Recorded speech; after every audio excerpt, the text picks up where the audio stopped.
So here's what I'm talking about with least squares regression. Let me reset this so you can see how I got these little squares. I think I reset. Yep.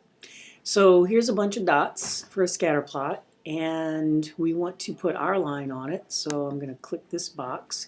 Now I can move the line. So I'm going to click this, and it says click on either side of the green dot to rotate the line. So when I rotate the line, notice how the equation here is updated. So I'm trying to get the line to be as close as possible to as many points as possible for my regression to have the smallest possible residuals. So I'm going to show the residuals. Now again, once I've shown the residuals, I can still move the line and see how the residuals change when you move the line. You can see that.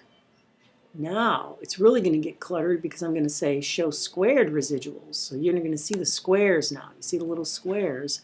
Notice some of them are small. The small squares come from the small residuals, and the big squares come from the big residuals. So if I have lots of big squares, I don't have the best possible line. Look how big those squares are. This line is going in the opposite direction than it should be going. So let's turn it around so it's going in the right direction. And notice how the squares all get smaller until you get to a point now they're getting bigger again. You see, so you're getting away from the best line. So just kind of stay close to where as many of the squares as possible are as small as possible. When you think you've got it, then you can say you're done.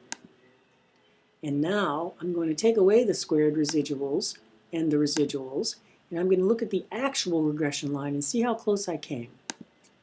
Not bad. Came pretty close. So this is how this applet should work.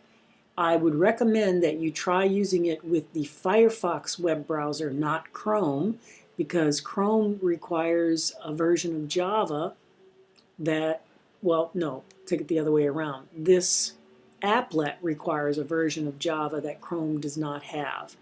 So again, try it with the Firefox web browser, and I think it should be okay.